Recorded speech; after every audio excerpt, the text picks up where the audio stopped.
Hey y'all, I'm back with my April 2022 reading wrap up. Stay tuned.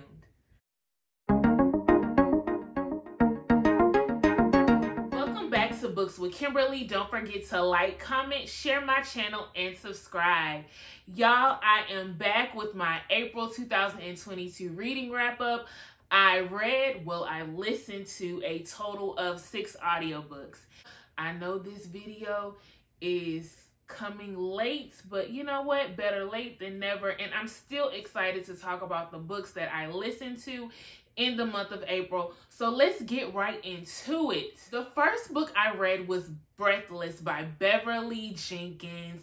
Again, my aunt put me on to Beverly Jenkins. Everyone has been raving about her work. I didn't think I would be a fan of historical romance, but she has me sold.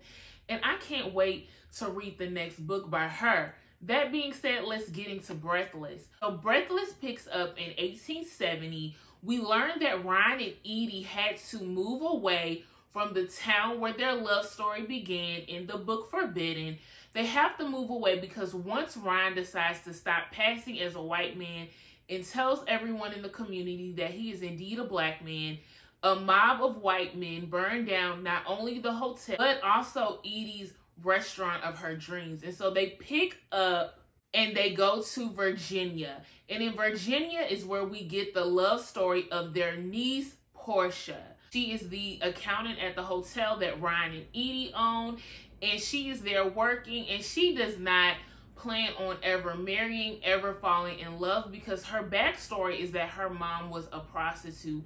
And so she sees relationships as very transactional, or she sees them as something very rare that her aunt and uncle have. All of that changes when a cowboy named Kent comes to town and he reconnects with the family. He is a family friend from Nevada, and he comes to stay there with the family, and he starts working on their ranch. The two of them build a relationship, and this book, like the others, is full of drama, mystery. There was a ranch that was burned down, and they're trying to figure out who burned it down. There are some spiteful people in this book who want revenge. So I love that Beverly Jenkins gives you that beautiful romance. She gives you history, because in this book they also talked about Geronimo was on the move, and everybody was looking out for Geronimo and his tribe. And so there was a lot of history in this book. There was romance, there was drama, action, and I absolutely love everything about this book and gave it 5 stars. The next book I read in the month of April was The Roommate Risk by Talia Hibbert.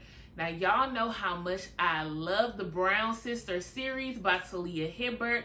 Those books definitely made my top 10 every year that I read one. My favorite being Get a Life, Chloe Brown. So I have been really interested in reading more of her work. And so I decided to listen to The Roommate Risk, which is the book that she wrote some years ago. The Roommate Risk is about Jasmine. Jasmine is a lawyer, but she more does like pro bono work. She is living in this flat with a friend of hers. She's renting out a room, and that room gets flooded out, and she's trying to figure out what to do. Her dad is out of town, so she cannot go home and live with him. So she calls up her best friend Raul, and she stays with him. So there is some tension between the two of them. And what I thought was really spicy about this book is right from the start, we find out that this couple met while they were in college, and the two of them were sharing looks at each other in the library. Finally, Jasmine goes up to him. They speak. They end up going back to his dorm room. Honey, Jasmine and Raul get it popping right there. And what was very interesting is it was actually Raul's first time. So his first time was like Jasmine taking control and having her way with Raul right there in his apartment. And after they have that encounter, she tells him, look, either we're friends or we are strictly friends with benefits. And so Raul decided he wanted Jasmine to be his friend. And so after that encounter, they never had any spiciness again. So fast forward years later, the two of them are living in an apartment together. And of course, of course the tension begins. Raul has always loved Jasmine, and Jasmine has secretly loved him too, but Jasmine has commitment issues. I give this book 4 stars, and my main reason of giving it 4 instead of 5 is because I felt like I needed more information as to what was the root of these commitment issues. So that was The Roommate Risk. The next book I read was a novella by Alyssa Cole, and that is Once Ghosted, Twice Shy. This novella is actually a same-sex couple romance, which is something that I've never read before, and I definitely want to diversify my reading. So this book is about Lakotsi and Fab. Right off the bat, y'all, I was not sold on this book, and I thought I wasn't going to finish it, but it's an audio book, and because I was listening to it sped up, it was only an hour and a half, and I'm like, Kim, you can handle reading this book for an hour and a half so you can have something to talk about on your April 2022 reading wrap-up. So I made myself listen to this book. Lakotsi starts off on a train ride to New York. She's reminiscing on the last time that she was in New York. And the last time she was in New York, she met Fabiola on a dating app, and the two of them had a beautiful weekend. But the weekend ended with Fab telling her that she cannot do this anymore, and she ghosted her, and the two of them have not spoken in months. And so the book opens up with Lakotsi reminiscing on that and the hurt that she experienced by being ghosted by Fab. And so she's on the app again. She's wanting to start over, wanting to start new. Comes to find out, Fabiola is on this train. When Fab popped up, I was like, no, Lakotsi, do not do it. The book started off telling me that Fab ghosted Lakotsi, so I'm mad at Fab, and then here go Fab popping back in, wanting to be back in her life. I was not here for it. I was like, no. The whole time I'm like, no, I need a new girl to come into the story, steal Lakotsi away from her. I'm like, maybe Lakotsi gonna end up ghosting her to get back at her. I just did not want this couple to end up together, y'all. It may be petty of me, but hey, it is what it is. Of course, because this is a romance book, the feelings rekindle, and I will say that Fab had a good reason for why she ghosted, why she could not handle being in a relationship at that time. And by the end of the book, I did feel better about the two of them being together. I give this book 3 stars just because the whole time I did not want them to be together, because, I mean, you got me mad. You got me mad in the first chapter, and then now you want me to be happy that Fab popped back in. No, ma'am. So I was mad the entire book until the end when I realized, okay, that's why Fab ghosted. I guess I don't hate her. The other reason I'm giving this book 3 stars is because the author did a lot of flashbacks to the previous time that the couple met and were in New York. And so as I was listening to these chapters, I had no clue if this happened back when they first met or if this was happening present day. So I was really confused on like when certain scenes were taking place. It wasn't until like they would start rehashing the ghosting and I'm like, oh, this one is now, because they talking about how she ghosted in the past. Lakotsi was kind of letting her have it a little bit. And so I did like that Lakotsi spoke up for herself, as well as that Fab explained herself.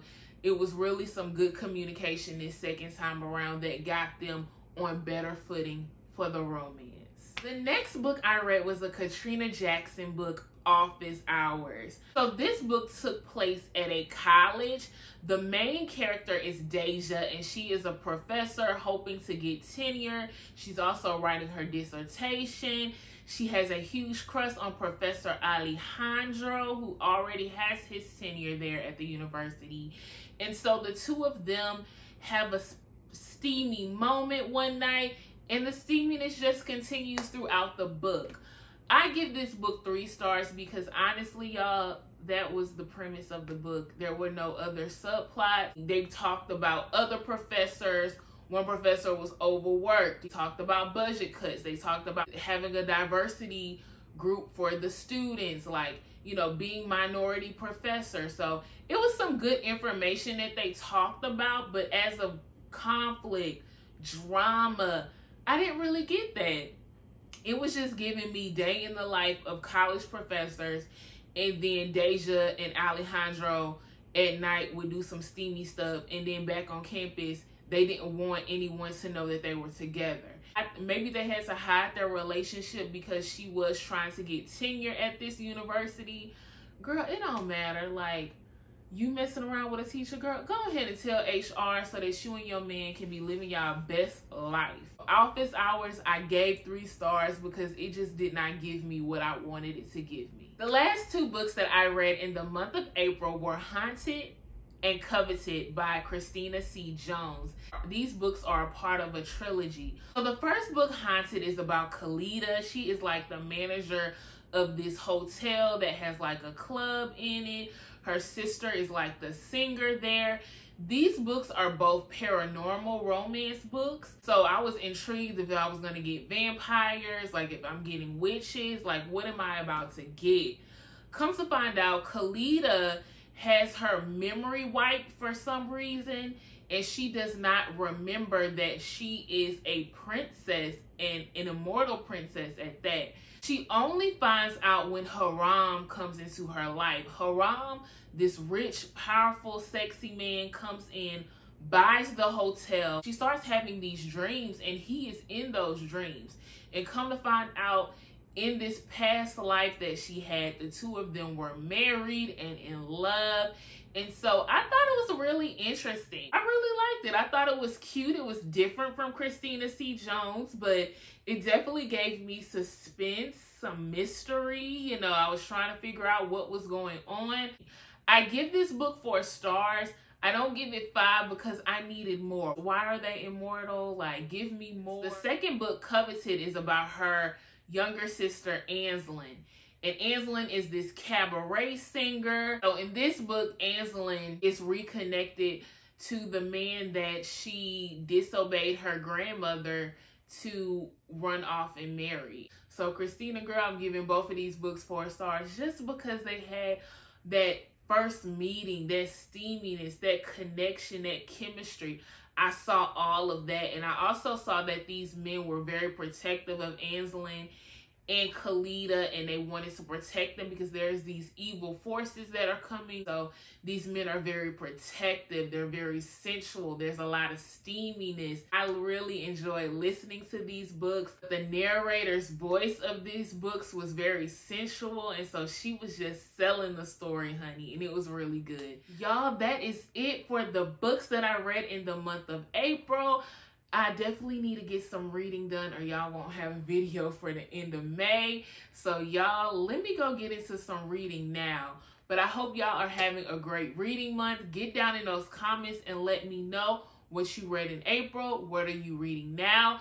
And thank you again for tuning in to another Books with Kimberly video.